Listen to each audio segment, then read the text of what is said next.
அனைத்தையும் படைத்து பரிபாலனை செய்கின்ற உன்னதரான தெய்வ பிதாவுக்கு என்றென்றும் மாட்சியும் புகழும் ஆராதனையும் உண்டாகுக. ஆமென். அனைவருக்கும் கிறிஸ்துமஸ் நல்வாழ்த்துக்கள். இன்று உலகம் முழுவதும் உற்சாகமாக விழாவை கொண்டாடுகின்றது. ஆனால் இதா காலம் நிறைவேறிவிட்டது, இறையாட்சி நெருங்கி வந்துவிட்டது என்ற இறைவசனம் நிறைவேறி இருக்கிறது. எழுதப்பட்ட இறைவசனங்களின் அடிப்படையில் இரட்சகரின் இரண்டாம் வருகையில் நாம் அவரை எவ்வாறு பகுத்தறிந்து கொள்ள முடியும் என்பதை குறித்து மிக சுருக்கமாக காணலாம். அன்பார்ந்தவர்களே, யோவான் எழுதிய நற்செய்தி 7ஆம் அதிகாரம் 25, 26 வசனங்களில் எருசலேம் நகரத்தவர் சிலர் இவரைத்தானே கொல்ல தேடுகிறார்கள், இதோ இங்கே இவர் வெளிப்படையாக பேசிக் கொண்டிருக்கிறாரே, யாரும் அவரிடம் எதுவும் சொல்லவில்லையே, ஒருவேளை இவரே கிறிஸ்து மெசியா என்று தலைவர்கள் உண்மையாகவே உணர்ந்து கொண்டார்களோ? அதனால ரொம்ப ரொம்ப முக்கியமான ஒரு காரியத்தை தான் இங்கே ஜனங்கள் பேசிக் கொண்டிருக்கிறார்கள். நமக்கு தெரியும், தெய்வ ஜனம் என்றும் காத்திருந்தது ஒரு மீட்பரைத்தான். ஓரேபு மலை மீது வைத்து இறைவன் கொடுத்த உடன்படிக்கையின்படி அவர்கள் ஒரு மீட்பரை காத்திருந்தார்கள். அவ்வாறு ஏறக்குறைய 2000 வருடங்களுக்கு முன்பு மீட்பர் இந்த பூமிக்கு வந்தார், மீட்பரான இயேசு கிறிஸ்து. ஆனால் மீட்பராக கொஞ்சம் பேர் மட்டும்தான் ஏற்றுக்கொண்டார்கள். அன்பார்ந்தவர்களே, ஜனம் எதிர்பார்த்திருந்தது போல அவர் அரசாட்சி செலுத்த அரசனாக வரவில்லை. ஒரு கிராமத்தில் சாதாரண ஒரு தச்சராக அவர் வாழ்ந்து கொண்டார். அவருடைய வெளிப்படையான வாழ்க்கை ஆரம்பித்த போது ரொம்ப சீக்கிரமாக அந்த ஊர்ல ஒரு பேச்சுவார்த்தையாக இயேசு கிறிஸ்து மாறினார். காரணம், அன்று வரையிலும் யாரும் செய்து காட்டாத அநேக அற்புதங்களையும் அதிசயங்களையும் அடையாளங்களையும் இயேசு கிறிஸ்து செய்து காட்டினார். அவர்களுடைய தலைவர்கள் கற்றுக் கொடுத்தது போல அல்ல, அதிகாரமுள்ளவனை போல இயேசுநாதர் கற்றுக் கொடுத்தார். அவரிடமிருந்து புறப்பட்ட அருள் வாக்குகளில் அவர்கள் வியப்படைந்தார்கள். அவருடைய செயல்களை கண்டு அவர்கள் இறைவனை மகிமைப்படுத்தினார்கள். நமக்கு தெரியும், அவர்கள் கிறிஸ்துவை காத்திருக்கின்றவர்கள். கிறிஸ்துவின் வருகை குறித்து அவர்களுக்கென சில மனப்பார்வைகளும் உண்டு. அதுவும் சரிதான். இவரை கண்டவர்கள் கொஞ்சம் பேர் சொன்னார்கள், இவர்தான் கிறிஸ்து. ஆனால் சிலர், இவர் கிறிஸ்து அல்ல, இவர் ஒரு இறைவாக்கினர் என்றனர். இப்படி பல கருத்துக்கள் நிலவியது. ஆனாலும் ஒரு சில நடுநிலை கொண்ட நபர்கள்தான் இப்படி சொல்லுகிறார்கள், இவரைத்தானே அவர்கள் கொல்ல தேடுகிறார்கள். யார? அதிகாரிகள்.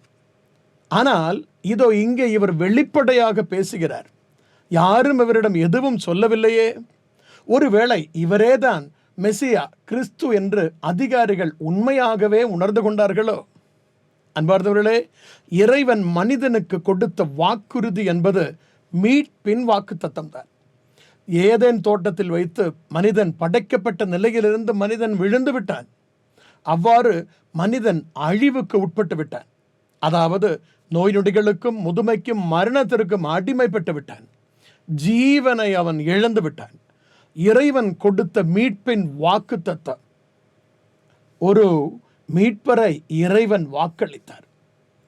அவ்வாறு இறை மக்களின் மிகப்பெரிய எதிர்நோக்காக இருந்ததுதான் மீட்பு என்பது.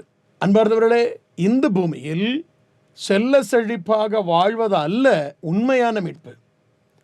இன்னும் ஒருபடி மேலே சென்றால் நாம் காணலாம், இந்த உடலில் இருந்து நம்முடைய ஆன்மா பிரிந்து இறைவனிடத்தில் சேருவது அல்ல பரிசுத்த பைபிளிலே இறைவன் வாக்களித்த இரட்சணியம் என்பது.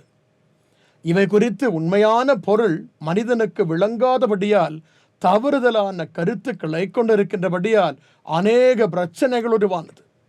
ஆனால் அன்பார்ந்தவர்களே, இறைவசனத்தை பரிசோதனை செய்தால் உண்மையான மீட்பு என்ன என்பதை காணலாம். அப்போது நிஜமாகவே மீட்பு என்றால் என்ன? எதிலிருந்து மீட்பு? எதற்குண்டான மீட்பு? நிறைவான மீட்பு என்பது என்ன?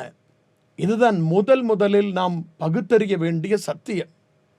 2000 வருடங்களுக்கு முன்பு இயேசு கிறிஸ்து இந்த பூமியில் வந்திருந்தார் என்று விசுவசிப்பவர்கள் தான் கிறிஸ்துவர்கள். இயேசுநாதர் அன்று மீட்பை தந்து விண்ணேற்றமடைந்த பின்பும் கூட நாம் ஒரு மீட்பை அடைய வேண்டும் என்று தூய ஆவியானவர் அநேக இறைவசனங்கள் வழியாக கற்றுத்தருகிறார். அப்போது இயேசுநாதர் 2000 வருடங்களுக்கு முன்பு நமக்கு கொடுத்த மீட்பின் நிறைவு அவரது 2வது வருகையில் நாம் பெற்றுக்கொள்ளவிருக்கிறோம். இந்த நிறைவான மீட்பு என்னவென்று வெளிப்படுத்தி தருவது கூட கடைசி காலத்தில் தான். இது ரொம்ப சீரியஸாக நாம் பகுத்தறிய வேண்டிய காரியமாகும். 1 பேதுருவின் திருமுகம் 1வது அதிகாரம் 5வது வசனத்தில் நாம் இவ்வாறு காண்கிறோம், நீங்கள் கொண்டுள்ள நம்பிக்கையின் வழியாக மீட்புக்காக கடவுளுடைய வல்லமையால் பாதுகாக்கப்பட்டு வருகிறீர்கள். இம்மீட்பு இறுதி காலத்தில் வெளிப்பட ஆயத்தமாய் உள்ளது. இது இறுதி காலத்தில் தான் வெளிப்படும். அதுவும் இயேசு கிறிஸ்துவின் 2ஆம் வருகையின் காலத்தில் தான் வெளிப்படும். எபிரேயர் திருமுகம் 9வது அதிகாரம் 28வது வசனம், அவர் மீண்டும் ஒரு முறை தோன்றுவார். இயேசு கிறிஸ்து தோன்றுவார், ஆனால் பாவத்தின் பொருட்டல்ல, தமக்காக காத்திருப்பவர்களுக்கு மீட்பு அருளும் பொருட்டே தோன்றுவார். அதாவது நிறைவான மீட்பை தரும் பொருட்டு தோன்றுவார். இப்படிப்பட்ட இறைவசனங்கள் எதையுமே சாதாரண விசுவாசிகள் என்று சொல்லுகின்றவர்கள் கவனிப்பதே இல்லை. அப்போது இந்த மீட்பு என்னவென்று அறிய வேண்டும். இந்த மீட்பு எனக்கு வேண்டும் என்ற வாஞ்சை உண்டாக வேண்டும். இந்த மீட்பையும் தருவது இயேசு கிறிஸ்துவே தான் என்று விசுவசிக்க வேண்டும். அப்பத்தானே இயேசு கிறிஸ்துவை உண்மையிலேயே மீட்பராக காத்திருக்க முடியும். அப்போது ஒரு கணத்தால் மட்டும்தான் இப்படிப்பட்ட மீட்பருக்காக காத்திருக்க முடியும். இப்படிப்பட்ட ஒரு மீட்புக்காக எதிர்பார்த்திருக்கவும் முடியும். அந்த மீட்புக்காக தயாராகவும் முடியும். அன்பார்ந்தவர்களே, ஓரேபு மலை மீது வைத்து மீட்பரை வாக்களித்தாலும் 1500 வருடங்களுக்கு பிறகுதான் தம் மகனை இறைவன் அனுப்புகிறார். 1500 வருடங்களுக்குண்டான தயாரெடுப்பு தேவை என சர்வ வல்லவரான தெய்வம் கண்டார். பல இறைவாக்கினர்கள் வழியாக இந்த மீட்பரை வரவேற்க இறைவன் அந்த மக்களை ஆயத்தப்படுத்தினார். மீட்பருக்காக மீட்பை சொந்தமாக்கி கொள்ளவும் ஒரு கணம் மக்களை இறைவன் தயார் செய்தார். ஆனால் மீட்பரை குறித்து போதனை ஆற்றியவர்கள், பல பிரசங்கத்தை நடத்தினவர்கள் இந்த மீட்பரை பகுத்தறிய கூடவில்லை. எப்படிப்பட்ட முரண்பாடு! அவர்கள் மீட்பரை பகுத்தறியவில்லை, ஏற்றுக்கொள்ளவில்லை, வரவேற்கவும் இல்லை. மாறாக எப்படியாவது இவனை ஒழித்து கட்ட வேண்டும் என்று அதிகாரிகள் தீர்மானித்தார்கள். இது அன்று இருந்தவர்களை குற்றப்படுத்தவோ தீர்ப்பு கூறவோ சொல்லவில்லை. இவை அனைத்தும் நமக்கு முன்பாடமாக எழுதப்பட்டிருக்கின்றன. இது விவிலியத்தில் எழுதி வைத்திருக்கிறது. ஆண்டவருடைய 2வது வருகையின் நேரத்தில் இந்த பூமியில் வாழ்ந்து கொண்டிருப்பவர்களுக்கு முன்பாடமாக அமைவதற்காகத்தான். அதாவது இறை மக்கள் அறிந்து கொள்ள வேண்டும். அன்றிருந்த அதிகாரிகளும் குருக்களும் ஜனங்களை இயேசுநாதரிடமிருந்து அகன்று பல தவறான அவதூறு பேச்சுகளையும் பேசினார்கள். பல தீய செயல்களையும் செய்ததாக நாம் வாசிக்கின்றோம். இனி விசுவசித்தவர்களை அவர்கள் தொழுகை கூடத்திலிருந்து விலக்கி வைத்தார்கள். உடல் ரீதியாகவும் உள்ள ரீதியாகவும் துன்புறுத்தினார்கள். ரோமையர் திருமுகம் 15:4வது வசனம், எழுதப்பட்டவை அனைத்தும் நமக்கு அறிவுரையாகவே எழுதப்பட்டவை, மறைநூல் தரும் மன உறுதியாலும் ஊக்கத்தினாலும் நமக்கு எதிர்நோக்கை உண்டாக்கிறது. அப்போது யாருக்குள் இந்த காரியங்கள் நிறைவேற வேண்டுமோ அவர்களுக்கு அறிவுரையாக, போதனைக்காகத்தான் இறைவசனங்கள் எழுதப்பட்டிருக்கிறது. உண்மையாகவே கிறிஸ்து இவர்தான் என்று பகுத்தறிந்து கொண்டு மீட்பரை எடுத்துக்காட்டி மீட்பரிடம் ஜனத்தை கொண்டு வர வேண்டியவர்கள் கிறிஸ்துவை பகுத்தறியவில்லை, ஜனத்தையும் அவரிடம் கொண்டு வரவும் இல்லை. நான் கேட்கிறேன், மீட்பரை குறித்து எழுதப்படாததால் தானா இது சம்பவித்தது? கிறிஸ்துவை குறித்து எழுதப்படவில்லையா? அவரை குறித்து தான் அதிகமாக எழுதப்பட்டுள்ளது. அன்பர்களே, இறைவன் நமக்காக தயார் செய்தது மீட்பின் திட்டம் தானே. பிறகு மீட்பை குறித்தும் மீட்பரை குறித்தும் அல்லாமல் இறைவனுக்கு நம்மிடம் பேச வேற என்னதான் இருக்கிறது? இந்த இறைவாக்கினர்கள் வழியாக எல்லாம் இறைவன் பேசியது மீட்பை குறித்தும் அந்த மீட்பை நமக்கு தருகின்ற மீட்பரை குறித்தும் தான். அப்போது மறைநூலில் அநேக காரியங்கள் எழுதப்பட்டுள்ளது சரிதானே. லூக்கா 24:44. பின்பு இயேசு அவர்களை பார்த்து, மோசேயின் சட்டத்திலும் இறைவாக்கினர் நூல்களிலும் என்னை பற்றி எழுதப்பட்டுள்ள அனைத்தும் நிறைவேற வேண்டும் என்று நான் உங்களோடு இருந்தபோதே உங்களுக்கு சொல்லியிருந்தேனே என்றார். அப்போது தெளிவாக இங்கே சொல்லி வைத்திருக்கிறார். அப்போது பழைய ஏற்பாட்டில் மீட்பரை குறித்து பல இடங்களில் புத்தகங்களில் எழுதப்பட்டுள்ளன. எல்லாம் நிறைவேறி விட்டது என்று அல்ல, நிறைவேறியே ஆக வேண்டும் என்றுதான் கூறியுள்ளார். அப்போது மீட்பரை குறித்து எழுதப்பட்ட இறைவாக்குரைகள் அனைத்தும் நிறைவேற வேண்டும். அவை அனைத்தும் எழுதப்பட்டும் இருக்கிறது. ஆனால் என்ன முரண்பாடு என்று பாருங்கள். வாழ்க்கை முழுவதும் வசனத்தை கற்றுக்கொண்டவர்கள், வசனத்திற்கென்று வாழ்க்கையை அர்ப்பணித்தவர்கள், வாழ்க்கை முழுவதும் இறைவனை தேடி இறைவனை குறித்து கற்றுக் கொடுத்தும் கொண்டவர்கள், இறைவசனத்தை அரைச்சு கலக்கி குடித்தவர்கள் என்று உரிமை கொண்டாடி கொண்டவர்கள், வசனத்தை பரம்பரையாக விளக்கி கூறினவர்கள். ஆனால் இப்படிப்பட்டவர்கள் மீட்பரை குறித்து எழுதி வைத்தது எதுவும் காணவில்லை. மீட்பரை குறித்து இறைவாக்கு நூல்களில் எழுதப்பட்டவை இந்த பண்டித வர்க்கம் காணவே இல்லை. என்ன முரண்பாடு! எழுதப்படாதபடியால் அல்ல, இவர்கள் காணவில்லை. ஏன் காணவில்லை? அவர்கள் ஏன் காணவில்லை என்று இன்று நாம் பரிசோதனை செய்ய வேண்டாமா? இதே காரியம் இன்றும் ரிப்பீட் செய்யப்படுகிறது. காரணம், அவர்கள் காணவில்லை. இதை மீட்பு பெற வேண்டியவர்கள் பகுத்தறிய வேண்டும். அன்பர்களே, அவர்களின் அறிவின்மையால் தான் மிக முக்கியமான காரணம். திருத்தூதர் பணிகள் 3:17 இவ்வாறு எழுதியுள்ளது: நீங்களும் உங்கள் தலைவர்களும் அறியாமையினாலே இப்படி செய்துவிட்டீர்கள் என எனக்கு தெரியும். இந்த இறைவசனத்தின் நிஜ நிலையை காண வேண்டாமா? அன்றைய கற்றறிந்த மறைநூல் அறிஞர்களிடமும் குருக்களிடமும் எதையும் படிக்காத பாமரன் மீனவன் பேதுருதான் பேசுகிறார். ஆனால் விசுவாசிகளுக்கும் தெரியும் இது தூய ஆவியானவர் தான் சாட்சியப்படுத்துகிறார் என்று. ஆனால் அவர்களை பொறுத்த மட்டில் இவன் வெறும் மீனவன் தான், வெறும் கைநாட்டான மீனவன். படித்த மேதைகளை குறித்து சொல்லுகிறார். அவர்கள் இப்படி செய்தது அறிவின்மையால் தான், அதாவது ஞானம் இல்லாதபடியால் தான். மனித பார்வையோடு இதை காண்கிறவனுக்கு பேதுரு குற்றம் சாட்டுவதை அங்கீகரிக்க முடியாது. அதற்கு கடவுள் பக்கம் நிற்க வேண்டும். கடவுளின் ஆன்மாதான் பேசுகிறது என்று பகுத்தறிய வேண்டும். அப்போது அன்று அதிகாரிகளுக்கு இவர்தான் கிறிஸ்து என்று ஏன் அடையாளம் காண இயலவில்லை? அறிவின்மையால், அதாவது மெய்யறிவு, ஞானம் இல்லாதபடியால் தான். ஆனால் அன்று அவர்களுக்கும் சொன்னால் ஏற்றுக்கொள்ள முடியாது. இன்றுமுள்ள மறைநூல் அறிஞர்கள் பண்டிதர்களுக்கும் ஏற்றுக்கொள்ள முடியாது. ஆனால் இதுதான் சத்தியம். மார்க் எழுதிய நற்செய்தி 12வது அதிகாரம் 24வது வசனம். அதற்கு இயேசு அவரிடம் கூறியது, இது இயேசு கிறிஸ்துவின் அவர்களை குறித்த சாட்சி. பண்டிதர்களை குறித்தும் அன்றைய மறைநூல் அறிஞர்களை குறித்தும் இயேசுநாதரின் சாட்சிகள். உங்களுக்கு மறைநூலும் தெரியாது, கடவுளின் வல்லமையும் தெரியாது. இதனால் தான் தவறான கருத்தை கொண்டிருக்கிறீர்கள். அப்போது அபிஷேகம் பெற்ற குருக்களிடம்தான் இயேசு கூறுகிறார், உங்களுக்கு தவறு ஏற்பட்டிருக்கிறது என்று. இதை அவங்களால அங்கீகரிக்கவே முடியாது. இன்றும் அப்படிப்பட்ட பண்டிதர்களுக்கும் அங்கீகரிக்க முடியாது. வாசிக்கவில்லை என்று அவர்கள் சொல்லவில்லையே, அநேக முறை வாசித்திருப்பார்கள். ஆனால் அதன் பொருளை நீங்கள் உணரவில்லை. அதாவது இன்றைய மறைநூல் அறிஞர்களுக்கும் தவறு ஏற்பட்டு விட்டது, பொருள் அறியவில்லை. எனவே கடவுளின் வல்லமையும் தெரியாது. அப்போது அவர்களின் அறிவின்மைதான் கிறிஸ்துவை, இறைமகனை பகுத்தறிய முடியாமல் போனதற்கு முக்கிய காரணம். அன்பர்களே, சுவிசேஷங்களை பரிசோதனை செய்தால் அநேக இடங்களில் நாம் இதை காண முடியும்.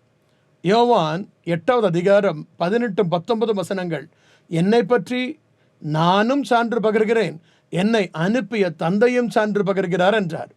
அப்போது அவர்கள், உன் தந்தை எங்கே இருக்கிறார் என்று கேட்டார்கள். பார்த்தீங்களா, உன் தந்தை எங்கேன்னு சொல்லு. இயேசு மறுமொழியாக, உங்களுக்கு என்னையும் தெரியாது, என் தந்தையையும் தெரியாது. என்னை உங்களுக்கு தெரிந்திருந்தால் ஒருவேளை என் தந்தையையும் தெரிந்திருக்கும் என்றார். என்ன அவஸ்தை பாருங்க! ஒரே உண்மையாகிய கடவுளை அறிந்து ஆராதனை செய்தும் கடவுளின் திருப்பொழிவு பெற்றவர்கள் என்று உரிமை கொண்டாடினவர்கள் கேட்கிறார்கள், இறைமகனிடம் கேட்கிறார்கள், உன் தந்தை எங்கே இருக்கிறார் என்று. அப்போது அவர்களின் அறிவின்மையின் பரிதாப நிலையை பாருங்கள். இது தெய்வத்தின் சாட்சியம். ஆனால் அவர்கள் யாராவது எங்களுக்கு கடவுளை தெரியாது என்று ஒத்துக்குவாங்களா? ஒருபோதும் இல்லை. ஆனால் இறைவன் சாட்சி அளிக்கிறார், அவர்களுக்கு இறைவனையும் தெரியாது, இறை மகனையும் தெரியாது என்று. இதை அன்று இருந்தவர்களை குறித்துள்ள சாட்சியம். அது மட்டுமல்ல, யோவான் எழுதிய நற்செய்தி 16வது அதிகாரம் புரட்டினால் காணலாம், இன்றைய மறைநூல் அறிஞர்களும் இதை போல இறைவனையும் இறை மகனையும் அறிவதில்லை என்று சாட்சியம் உண்டு. இதை காலம் நிரூபித்து காட்டும், இறைவன் நிரூபித்து காட்டுவார். யோவான் எழுதிய நற்செய்தி 8வது அதிகாரம் 42 43 வசனங்கள். இயேசு அவரிடம் கூறியது, கடவுள் உங்கள் தந்தையெனில் நீங்கள் என்மேல் அன்பு கொள்வீர்கள். அப்போது அவர்களுக்கு இறைமகனை நேசிக்க இயலவில்லை, அதனால் கொன்றுவிட்டார்கள். இயேசு கூறுகிறார், நான் கடவுளிடமிருந்தே இங்கு வந்துள்ளேன், நானாக வரவில்லை, அவரே என்னை அனுப்பினார். நான் சொல்வதற்கு செவிசாய்க்க உங்களால் இயலவில்லை, எனவேதான் நீங்கள் நான் சொல்வதை கண்டுணர்வதில்லை. ஆனால் மறக்காதீர்கள், எதுவும் படிக்காத அவருடைய சீடர்கள் அவர் சொன்னதை கண்டு உணர்ந்தார்கள். ஆனால் பெரிய சிங்காசனங்களில் அமர்ந்தவர்களுக்கு இயேசு கிறிஸ்து சொன்னதை உணர முடியவில்லை. அடுத்து அன்பார்ந்தவர்களே, அன்றும் அதிகாரிகள் கிறிஸ்துவை கண்டு உணர முடியாமல் போனதற்கு ஒரு காரணம் விசுவாசமின்மைதான். இறைவசனத்தை விசுவசிக்கின்றவர்களுக்கு இது ஒரு பிரச்சனை அல்ல. இறைவசனத்தின் மீது விசுவாசம் இருப்பவனுக்கு இதையெல்லாம் ஏற்றுக்கொள்ள ரொம்ப ஈஸி தான். அவர்களின் அவிசுவாசத்தை குறித்து இயேசுநாதர் இவ்வாறு சாட்சியப்படுத்துகிறார். யோவான் 5வது அதிகாரம் 45 46 வசனங்களில், தந்தையின் முன்னிலையில் உங்கள் மேல் குற்றம் சுமத்த போகிறவன் நான் என நினைக்காதீர்கள். உங்கள் சார்பாக நிற்பார் என நீங்கள் எதிர்பார்க்கும் மோசேயே உங்கள் மேல் குற்றம் சுமத்துவார். நீங்கள் மோசேயை நம்பியிருந்தால் என்னையும் நம்பியிருப்பீர்கள், ஏனெனில் அவர் என்னை பற்றி எழுதி வைத்திருக்கிறார். இறைவாக்கினர் தான் மோசே. இறைவாக்கினர் மோசே வழியாகத்தான் திருச்சட்டம் வழங்கப்பட்டது. அன்று யூத சபையின் தலைவர்கள் மோசேயின் மீது விசுவாசம் கொண்டவர்கள். மோசேயிடம் இறைவன் பேசினார், மோசேயின் வார்த்தைகள் கடவுள் அளித்தவை என்று விசுவசித்தவர்கள். அதாவது மோசே சொல்வதை கடைபிடித்தால் நாங்கள் மீட்படைவோம் என்று கருதி கொண்டவர்கள். தெய்வ மக்களை குறித்து மோசே எழுதி வைத்தும் கூட மறைநூல் அறிஞர்களும் குருக்களும் காணவில்லை. ஏன்? காரணம், உண்மையிலேயே அவர்கள் மோசேவை நம்பவில்லை என்று இறைமகனே சாட்சியப்படுத்துகிறார். அதனால் விசுவாசம் என்ற ஜோடனை காட்டினாலோ, தெய்வ பக்தி இருப்பதாக ஷோ காட்டினாலோ விசுவாசம் உண்டென இறைவன் சாட்சியப்படுத்த மாட்டார். நானும் நீயும் விசுவாசி என்று இறைவன் சாட்சியப்படுத்த வேண்டும். அதை நாம் நம்முடைய செயல் வழியாக நிரூபிக்க வேண்டும். மீண்டும் இயேசுநாதர் தொடர்ந்து சொல்லுகிறார், அவர் எழுதியவற்றை நீங்கள் நம்பவில்லை என்றால் நான் சொல்லுபவற்றை எவ்வாறு நம்ப போகிறீர்கள்? எவ்வளவு கூர்மையான கேள்வி பாருங்கள். அப்போது இறைமகனே கேட்கிறார், மோசே எழுதியதையே நீங்கள் நம்பவில்லை, அப்படின்னா அவர் மோசே மீது நம்பிக்கை கொள்ளவில்லை என்பது தெளிவு. இந்த விசுவாசம் இல்லாதபடியால் இறைமகன் வரும்போது அவர்தான் கிறிஸ்து என்று பகுத்தறிய அதிகாரிகளால் இயலவில்லை. வேறொரு முக்கியமான காரணம், மத்தேயு 21வது அதிகாரம் 31 32 வசனங்கள். இயேசு அவரிடம், வரிதண்டுவோரும் விலை மகளிரும் உங்களுக்கு முன்பாகவே இறையாட்சிக்கு உட்படுவர் என உறுதியாக உங்களுக்கு சொல்கிறேன். இவங்கெல்லாம் பாவிகள் என முத்திரையிடப்பட்டவர்கள், சமுதாயமும் குருவானவர்களும் ஒதுக்கி வச்சவங்க. ஆனால் இவர்களுக்கு என்ன தகுதி என்று பாருங்கள். எனதில் யோவான் நீதி நெறியை காட்ட உங்களிடம் வந்தார். யோவானை கடவுள்தான் அனுப்பினார் என்று இந்த பண்டிதர்கள் நம்பவில்லை. இந்த அபிஷேகம் பெற்றவர்களும் குருவானவர்களும் ஏற்றுக்கொள்ளவில்லை, அவரை நம்பவில்லை. இது ஆண்டவர் குற்றம் சாட்டுகிறார். மாறாக வரிதண்டுவோரும் விலை மகளிரும் அவரை நம்பினார். என்ன நம்பினாங்க?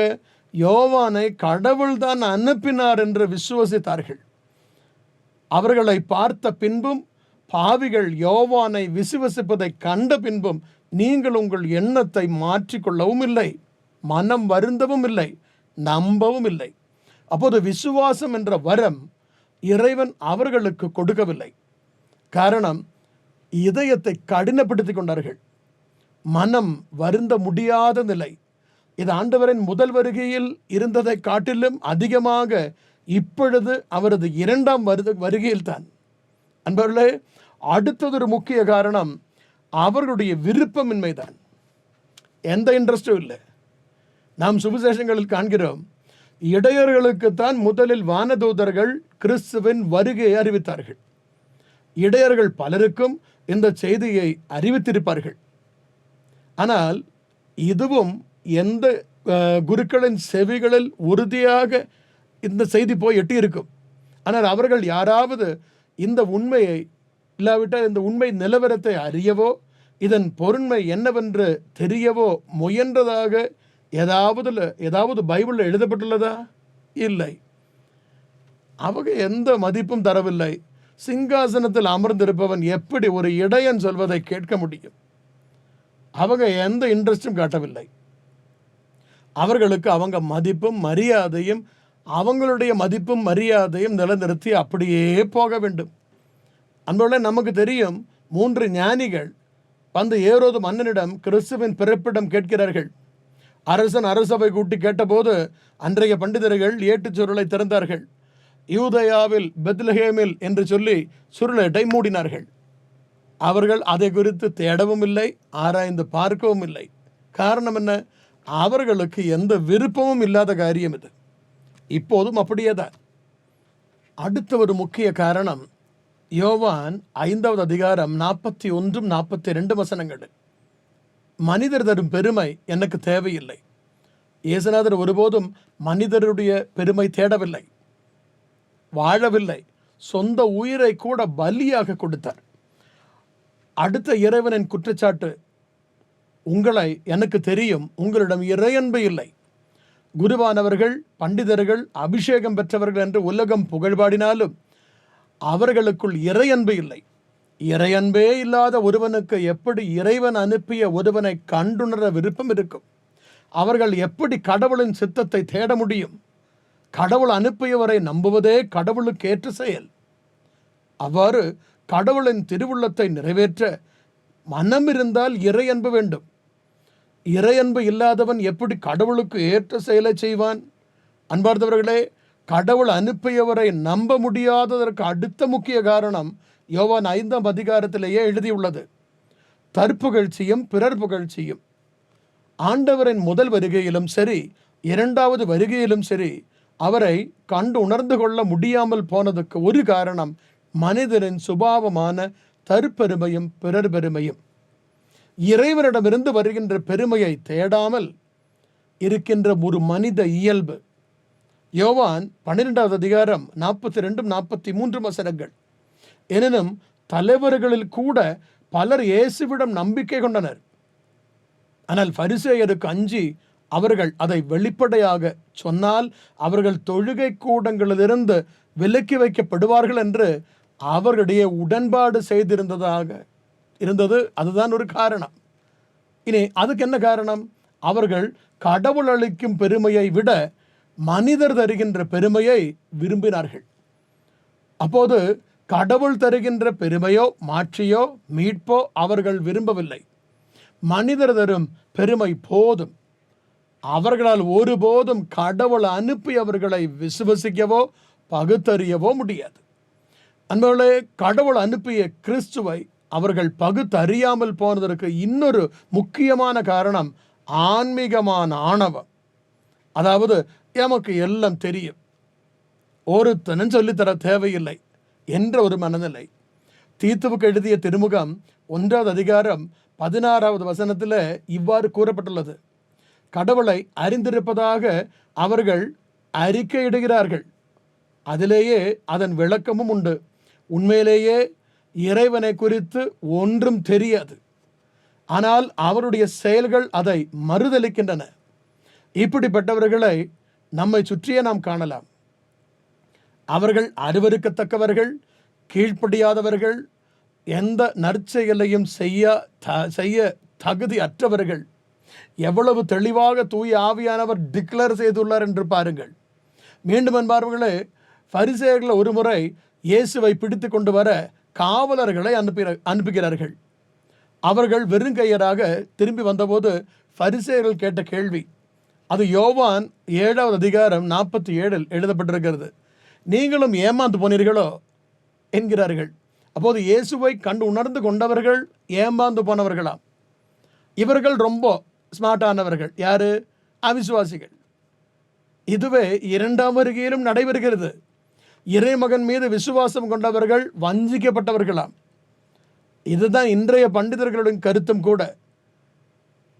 தொடர்ந்து இப்படி வாசிக்கின்றோம், தலைவர்களிலாவது பரிசேயர்களிலாவது அவனை நம்புவோர் யாராவது உண்டா?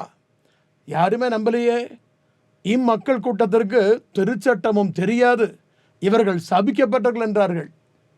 வசனம் அறியாத, பாரம்பரியம் இல்லாத, தெய்வ சாஸ்திரம் அறியாத இந்த ஜனங்கள் மட்டும்தான் இயேசு கிறிஸ்துவின் மீது விசுவசிப்பார்கள். இதெல்லாம் எங்களுக்கு தெரியும், நாங்கள் விசுவசிக்க மாட்டோம். இதுவே தான் முதல் வருகையில் நடந்ததும் 2வது வருகையிலும் நடைபெறுவதும். அப்போது அவர்களுக்குள் நிறைந்த ஆன்மீக அகங்காரம்தான் கடவுள் அனுப்பிய கிறிஸ்துவை கண்டுணர இயலாமல் போயிற்று. அப்போது தவறுதலான அறிவு அவர்களை ஆன்மீக குருடர்களாக மாற்றியது. யோவான் 9:40-41 வசனத்தில் இவ்வாறு சொல்லப்பட்டுள்ளது, அவரோடு இருந்த பரிசேயர் இதை கேட்டபோது, நாங்களுமா பார்வையற்றோர் என்று கேட்டனர். இயேசு அவர்களிடம், நீங்கள் பார்வையற்றோராய் இருந்திருந்தால் உங்களிடம் பாவம் இராது. ஆனால் நீங்கள் எங்களுக்கு கண் தெரிகிறது என்கிறீர்கள், எனவே நீங்கள் பாவிகளாகவே இருக்கிறீர்கள் என்றார். எங்களுக்கு எல்லாமே தெரியும், நாங்கள் தியாலஜியும் எல்லா சாஸ்திரங்களும் கற்றறிந்தவர்கள் என்கிறீர்கள். நீங்கள் காண்கிறீர்கள், எல்லாம் அறிந்தவர்களாய் இருக்கிறீர்கள், எனவே உங்களுக்குள் பாவம் நிலைத்திருக்கிறது. அன்பர்களே, இத்துடன் நாம் அறிய முடியும், இவர்களின் தவறான படிப்பினை, போதனை தான் அனுப்பப்பட்ட கிறிஸ்துவை பகுத்தறிய இயலாமல் போவதற்கு இன்னும் ஒரு காரணம்.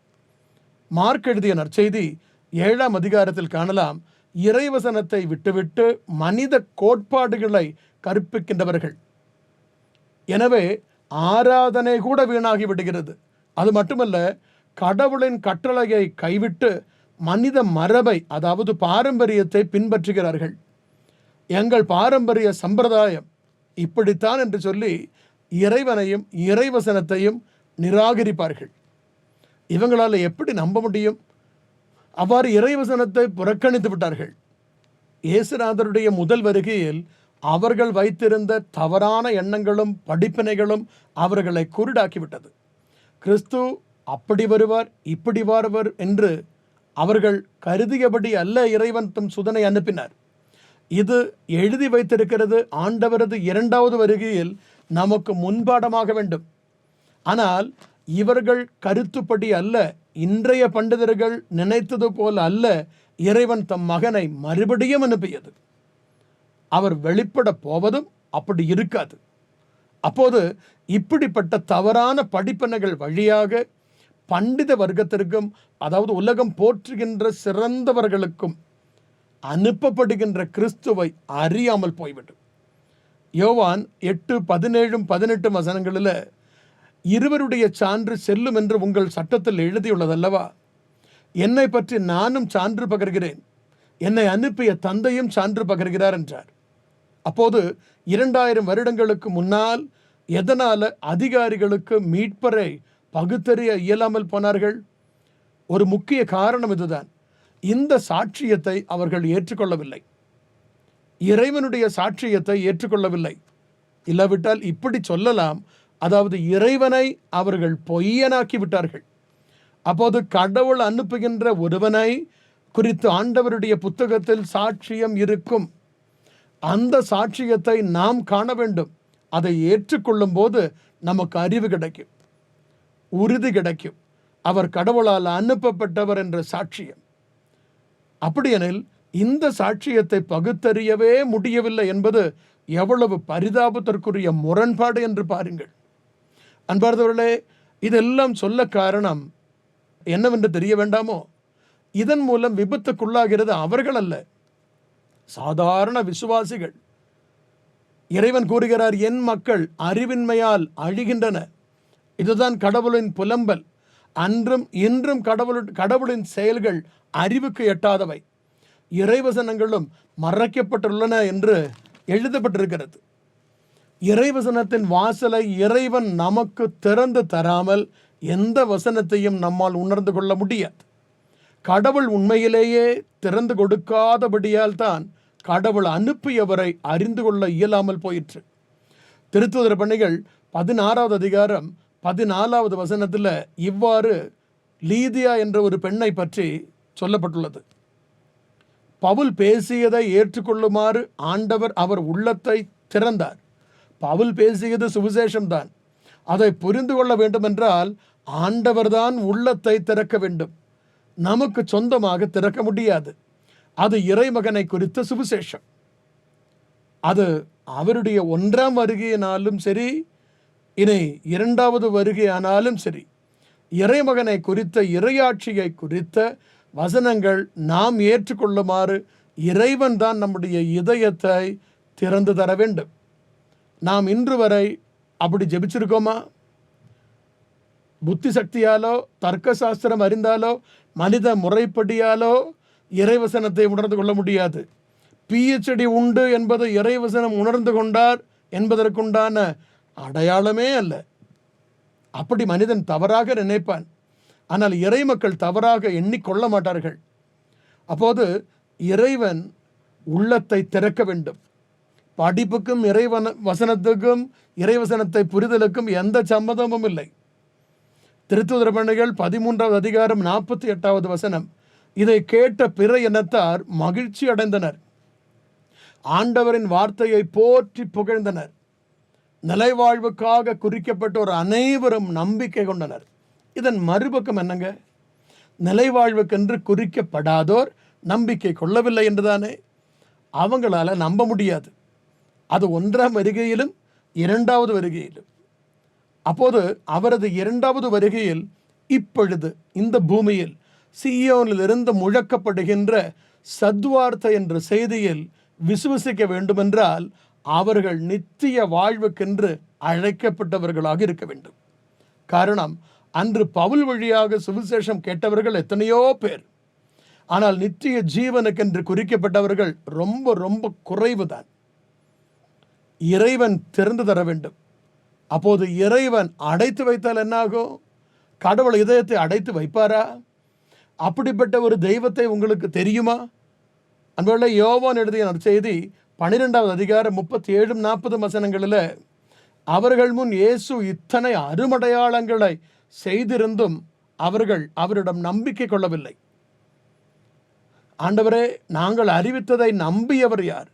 ஆண்டவரின் ஆற்றல் யாருக்கு வெளிப்படுத்தப்பட்டது என்ற இறைவாக்கினர் எசையாவின் கூற்று இவ்வாறு நிறைவேறியது. அவர்கள் கண்ணால் காணாமலும் உள்ளத்தால் உணராமலும் மனம் மாறி குணமாகாமலும் இருக்கும்படி அவருடைய கண்ணை மூடச் செய்தார், உள்ளத்தை மழுங்கச் செய்தார் என்பது அவர்களால் நம்ப முடியாத காரணத்தை விளக்கும் எசையாவின் இன்னொரு கூற்று. அப்போது கடவுள் கண்களை அடைத்து விடுவார், செவிகளை மூடி விடுவார், உள்ளத்தை மழுங்கச் செய்கின்ற இறைவன். அன்பர்களே, இந்த இறுதி காலத்தில் இயேசு கிறிஸ்துவின் 2ஆம் வருகையில் அவர் நமக்கு அளிக்கின்ற மீட்பை குறித்தும் தெய்வ ராஜ்யத்தை குறித்தும் சொர்க்கத்திலிருந்து தெய்வ பிதா தெய்வ மக்களுக்கு கொடுத்து விட்ட மிகப்பெரிய தூதுதான் சத்வார்த்தை என்ற சுவிசேஷம். இது யுக யுகங்களாக மறைக்கப்பட்டிருந்தது. இறைவன் இப்பொழுது சீயோன் வழியாக இதை வெளிப்படுத்துகிறார். 1 கொரிந்தியர் 1வது அதிகாரம் 11வது வசனத்தில் இப்படி காண்கிறோம். அவர்களுக்கு நிகழ்ந்த இவை அனைத்தும் மற்றவர்களுக்கு எச்சரிக்கையாக அமைகின்றன. இறுதி காலத்தில் வாழும் நமக்கு இவை அறிவுரையாக எழுதப்பட்டுள்ளது. அப்போது இது இயேசு கிறிஸ்துவின் 2ஆம் வருகையின் நேரத்தில் கடைசி காலத்தில் இந்த பூமியில் வாழ்ந்திருப்பவர்களுக்கு முன்பாடமாக அமைகின்றன. ஆண்டவரின் 2ஆம் வருகையில் நாம் இந்த முன்பாடத்தை கற்றுக்கொள்ள வேண்டாமா? அன்பார்ந்தவர்களே, நாம் கண்டோம், இயேசு கிறிஸ்து வெளிப்பட போவது மீட்பையும் தண்டனையும் வழங்கத்தான். ஒவ்வொருவருக்கும் அவரவர்களுடைய செயலுக்கு ஏற்றவாறு கைமாறு அளிக்க வரப்போகிறார். ஆயத்தமாய் இருப்பவர்களுக்கு மீட்பும், பாவத்தில் இருக்கின்றவர்களுக்கு தண்டனையும் கொடுக்க வரப்போகிறார். நம்மை பொறுத்தவரை நமக்கு தண்டனை வேண்டாம், மீட்பு போதுமே. அதற்கு ஆயத்தமாக வேண்டும், தயாராக வேண்டும். எப்படி ஆயத்தமாக வேண்டும்? இதை சொல்லும்போது சாதாரணமாக தலைவர்கள் சொல்லுகின்ற ஒரு பல்லவி உண்டு. ஆண்டவர் திருடனை போல வருவார், அவர் எப்போதும் வேண்டுமென்றாலும் வரட்டும், நாம் ஆயத்தமாக இருந்தால் போதும் என்று. இப்படி சொல்லுகின்ற யார் தயாராக இருக்கிறார்கள்? என்ன ஆயத்த நிலை? எதற்காக அவர்கள் ஜனங்களை ஆயத்தப்படுத்துகின்றார்கள்? இதை வெறுமையாய் சொல்வதெல்லாம் எவரும் ஆயத்தமாய் காணப்படுவதில்லை. அப்போது நம்மை ஆயத்தப்பட்ட மக்களினமாக மாற்ற இறைவன் ஒரு வழி கண்டு வைத்திருக்கிறார். அப்போது நானும் நீங்களும் அச்ச நடுக்கத்தோடு ஆர்வத்தோடும் முக்கியமான ஒரு காரியத்தை கண்டு, ஒன்றாவது லட்சியமாக கண்டு தயாராக வேண்டும். அப்படின்னா நமக்கு ஒரு உறுதி இறைவனிடத்திலிருந்து வர வேண்டும், கிடைக்க வேண்டும். நாம் வாழ்ந்து கொண்டிருக்கும் இந்த தலைமுறையிலேயே மீட்பர் வருவார் என்ற உறுதி கிடைக்க வேண்டும். மீட்பும் தண்டனையும் வழங்க வருவார் என்று உறுதி கிடைக்க வேண்டும். அப்படி ஒரு உறுதி கிடைக்காவிட்டால் மனிதனுடைய சுபாவம் தான் அவன் காலத்தை தள்ளி போடுவான், பாவ வாழ்க்கையிலேயே தொடர்ந்து கொள்வான். அவ்வாறான ஒரு உறுதியை நமக்கு அளிக்கத்தான் இறைவன் சத்வார்த்தை என்ற செய்தியை விண்ணகத்திலிருந்து கொடுத்து விட்டார். இறைமகன் சரீரம் தரித்து மீண்டும் வந்துவிட்டார் என்றும், இதா அவர் மீட்பை தரப்போகிறார் என்றும், இதா கடவுளின் குரோதம் இந்த பூமியில் கொட்டப்படவிருக்கிறது என்றும் நமக்கு தெரியப்படுத்துகின்ற கடவுளிடமிருந்து வருகின்ற செய்திதான் சத்வார்த்தை. இறுதி காலத்தில் முழக்கப்படுகின்ற மாபெரும் எக்கால துவனி. இந்த செய்தியை அறிவிக்க கடவுளால் அனுப்பப்பட்டவர் 2005 முதல் இந்த பூமியில் அறிவிக்கிறார். அப்போது ஒரு கணம் மக்கள் இதற்கென்று ஆயத்தப்படுத்தப்படுவார்கள். மீட்பரை வரவேற்கவும் மீட்பை அடையும்படியும் ஒரு மக்கள் கூட்டம் ஆயத்தப்படுத்தப்பட வேண்டும். இயேசு கிறிஸ்துவை மட்டுமா காத்திருக்க வேண்டும்? மற்ற பலரும் வருவதை குறித்தும் அவர்களை நாம் வரவேற்பதை குறித்தும் இந்த விவிலியத்தில் எழுதப்பட்டிருக்கின்றன. அப்போது அவர்களை அனைவரையும் காத்திருக்கின்ற ஆயத்தமான ஒரு மக்கள் சமுதாயம் உருவாகும். 2000 வருடங்களுக்கு முன்பு இறைமகனுடைய வழி ஆயத்தம் செய்ய ஒரு தூதன் அனுப்பப்பட்டான். அவரை கடவுள்தான் அனுப்பினார். ஆனால் அவரை திருமுழுக்கு யோவானை பகுத்தறிய கடவுளால் அனுப்பப்பட்டவர் என்று கண்டறிய அன்றைய குருக்களுக்கும் தலைமை குருக்களுக்கும் அறிஞர்களுக்கும் இயலவில்லை. அவர் உண்மையாகவே கடவுளால் அனுப்பப்பட்டவர் என்று அவர்கள் பகுத்தறியவும் இல்லை. அப்போது சாதாரண விசுவாசிகளான ஜனம் என்ன நினைத்து கொண்டார்கள்? கிறிஸ்து வருவார், எங்களை விட அறிவு படைத்தவர்கள் தானே தலைவர்கள், கிறிஸ்து வரும்போது இவர்தான் கிறிஸ்து என்று காட்டித் தருவார்கள் என்று விசுவசித்த ஜனத்திற்கு என்னவாயிற்று? ஏமாற்றம் அடைந்தார்கள்.